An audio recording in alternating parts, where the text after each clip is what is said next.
రాజకీయాల్లో బూతులు మాట్లాడే నాయకులపై సంచలన నిర్ణయం. వివరాలు వీడియోలో తెలుసుకుందాము. వీడియో స్కిప్ చేయకుండా పూర్తిగా చూడండి. అప్పుడే కంప్లీట్ ఇన్ఫర్మేషన్ అయితే అర్థమవుతుంది. అలాగే ఇంకెవరైనా మన ఛానల్ సబ్స్క్రైబ్ చేసుకోకపోతే వెంటనే సబ్స్క్రైబ్ చేసుకోండి. ప్రభుత్వం నుంచి వచ్చే ముఖ్యమైన అప్డేట్స్ అన్ని కూడా ఎప్పటికప్పుడు మన ఛానల్ ద్వారా మీకు అయితే తెలియజేయడం జరుగుతుంది.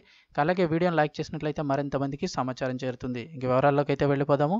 బూతులు మాట్లాడే నేతలకు పోలింగ్ బూత్లో బుద్ధి చెప్పండి. పార్లమెంట్, అసెంబ్లీలలో అపహాస్యపు పనులు, చదువుతో పాటు సంస్కారం ముఖ్యం. వెంకయ్యనాయుడు. బూతులు మాట్లాడే రాజకీయ నాయకులకు పోలింగ్ బూత్లో తగిన బుద్ధి చెప్పాలని పద్మవిభూషణ్ మాజీ ఉపరాష్ట్రపతి వెంకయ్యనాయుడు పిలుపునిచ్చారు. దేవాలయాలతో సమానమైన పార్లమెంట్, అసెంబ్లీలలో కొంతమంది అపహాస్యపు పనులు చేస్తున్నారని, వాటిని చూడకుండా ప్రశాంతంగా ఉండాలన్నారు.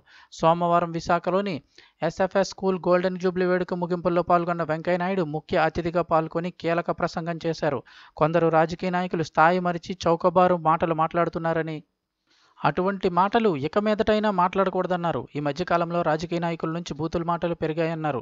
వాటికి పోలింగ్ బూత్లో సరైన రీతిలో గుణపాఠం చెప్పాలన్నారు. చదువు ఎంత ముఖ్యమో సంస్కారం కూడా అంతే ముఖ్యమన్నారు. మాతృభాషను ఏ ఒక్కరూ మర్చిపోకూడదన్నారు. మాతృభాష కళ్ళు లాంటిదని, పరాయి భాష కళ్ళద్దాలు వంటిదన్నారు. విలువలతో కూడిన విద్య ఉంటే విలువైన పౌరుడిగా తయారవుతావని అన్నారు. దేశ వారసత్వాన్ని కాపాడుకోవాలని ప్రతి ఒక్కరూ గురువుని స్మరించుకోవాలన్నారు.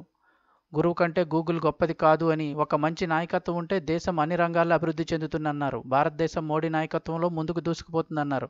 ఒకప్పుడు విశ్వగురుగా పేరుగాంచిన భారత్ నేడు పూర్వవైభవాన్ని సంతరించుకుంటుందన్నారు. అలాగే విద్యార్థులు, అధ్యాపకులతో పాటు తల్లిదండ్రులు కూడా ఉత్తమ విలువలు అందించేలాగా కృషి చేయాలని ఆయన అన్నారు.